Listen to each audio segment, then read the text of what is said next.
네, 6일 지방선거를 앞두고 준비한 국민공감 2022 경인지역 일꾼은 시간입니다.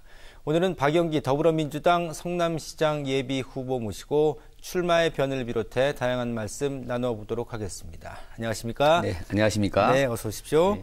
자, 지금 더불어민주당 정책위 부의장도 맡고 계신데 성남시장에 지난 30일 공식 출마 선언을 하셨습니다. 먼저 네, 출마의 변부터 들어볼까요? 네, 감사합니다. 예, 저는 이제 성남 토박입니다. 그러니까 제가 7살 때 충북 보은에서 이제 성남으로 이사를 왔어요. 네. 그래서 초, 중, 고를 다 이제 성남에서 나온 이제 성남 세대라고 좀 불립니다. 네. 예, 학교를 다 초중고를 나온. 그래서 누구보다 사실은 성남에 대한 애정이 큽니다. 네. 그래서 우리 성남을 대한민국 제1의 시민 행복도시로 만들고 싶은 그런 꿈이 좀 있어서 요번에 좀 큰 결심을 좀 하게 됐습니다. 네.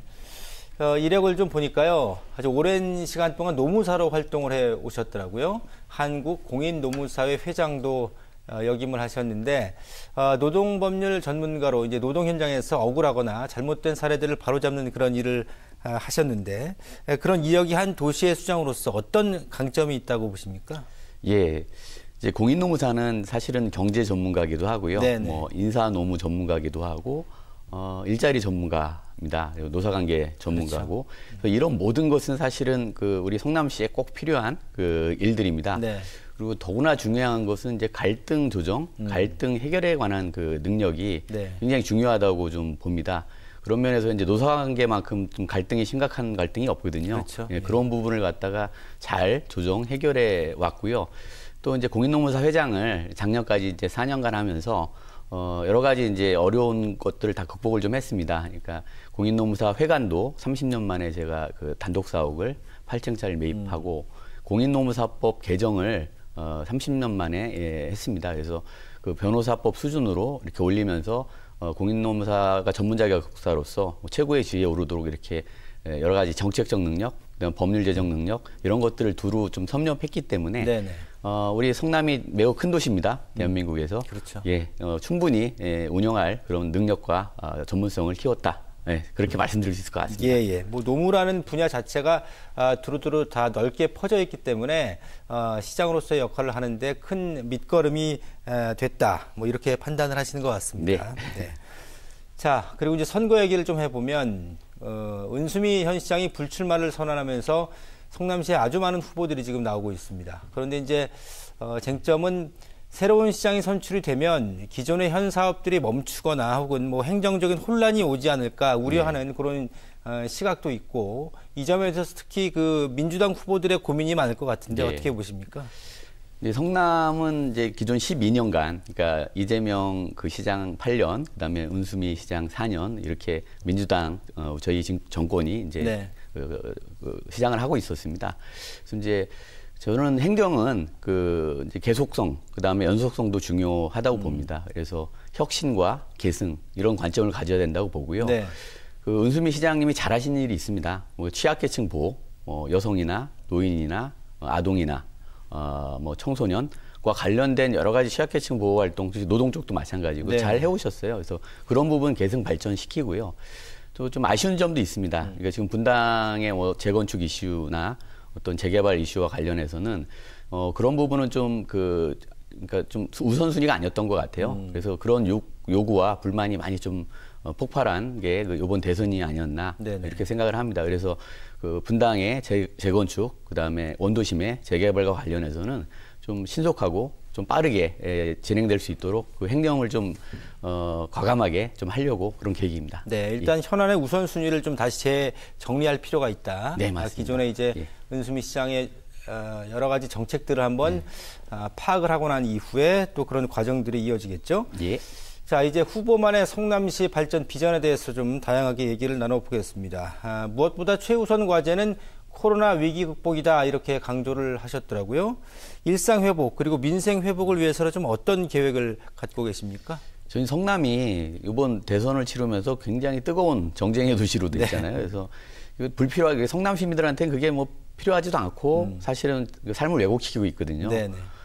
그래서 저는 정쟁보다는 민생이 중요하다. 그중에 최고로 중요한 게 코로나 위기 극복이다. 이렇게 보고 있습니다. 그래서 자영업자, 우리 소상공인들이 얼마나 힘든지 제가 직접 현장에 가보면 알아요. 네. 그래서 제가 시장에 당선되면 당선되자마자 100일 현장 시장실을 운영하겠다. 네. 이렇게 공약 발표를 했습니다.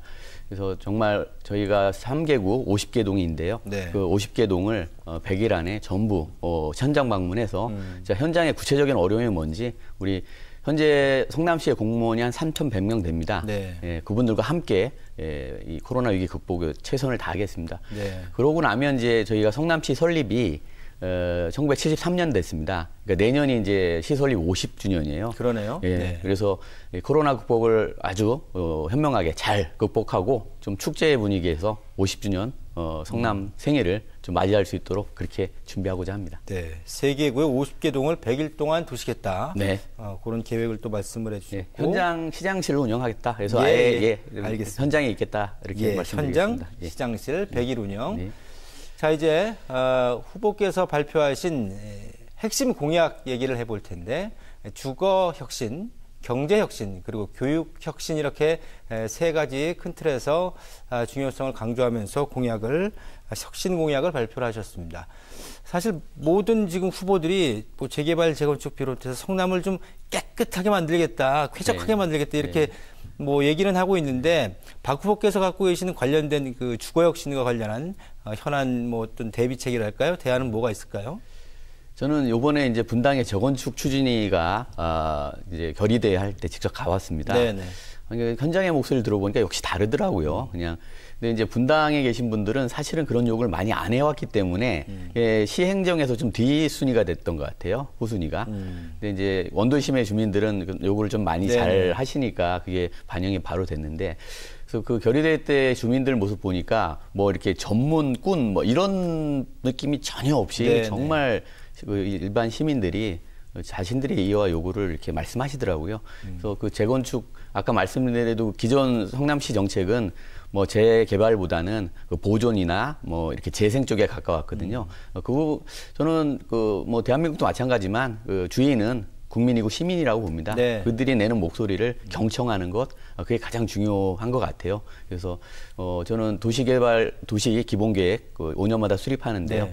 이 부분 적극적으로 좀 수정해서 재개발, 그다음에 원도심의 재건축, 그러니까 분당의 재건축과 네네. 원도심의 재개발이 원활히 되도록 그렇게 하겠습니다. 그리고 한 가지 더 저희가 대원천이라고 있습니다. 네네. 성남 원도심에 흘렀던 하천인데 그걸 이렇게 복개를 했어요. 청계천처럼.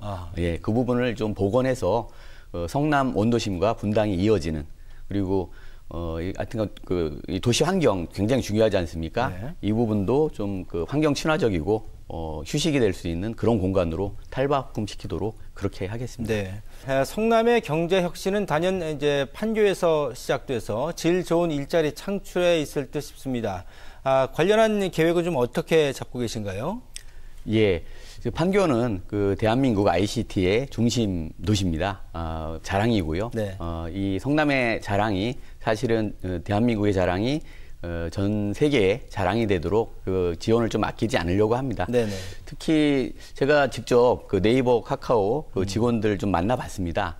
만나봤더니 그 뭐가 가장 고민이냐 했더니 주차난을 얘기하더라고요. 좀 네. 깜짝 놀랐습니다. 예. 왜냐하면 판교같이 그 새로 가장 가까이 만든 신도시인데 왜 주차난이 있을까 했더니 역시 이제 여기가 주거 비용이 높아요. 네. 그러니까 성남에 살지 못하고 좀 왜 그 용인이나 인천이나 이렇게 떨어져 있어서 이제 주차난이 좀 심하더라고요. 그래서 이런 부분 좀 해결해 나가겠습니다. 그리고 저는 이제 융합 그 산업으로 첨단 IT하고 네. 기존 우리 그 상대원의 그 제조업 그 공단이 있거든요. 이게 네. 같이 융합이 될 수 있다라고 봅니다.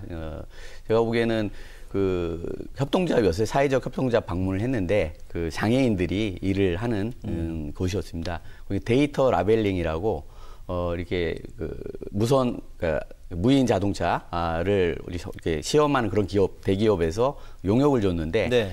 이렇게 데이터 라벨링이라고 이게 뭐 집인지 도로인지 이런 걸 구분하는 건 단순 작업이에요. 근데 그런 작업에 꼭 사람이 필요합니다.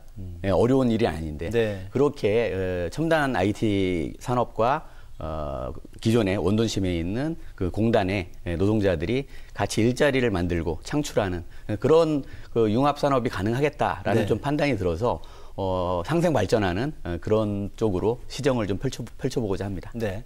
자, 그리고 이제 성남 발전을 견인하기 위해서 또 많은 성남 시민들이 요구하는 사항 중에 하나가 서울공항의 이전이거든요. 네, 맞습니다. 이 부분은 좀 어떻게 보고 계신가요? 제가 7살 때 살면서 네네. 가장 많이 좀 불편을 느꼈던 부분이 이 성남 서울공항입니다. 뭐 소음의 문제도 있고요.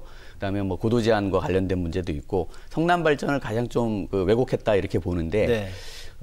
저는 이제 이 군사적으로도 이제 많은 가치가 좀 떨어졌다고 봅니다. 네. 그 롯데타워 뭐 100층짜리가 있으면서 그리고 특전사도 이천으로 이전하고요. 네. 그래서 군사적 가치가 없다면 민간에 이익이 되도록 좀 바꿔야 된다. 이게 주거단지로 바꿀 수도 있을 거고요.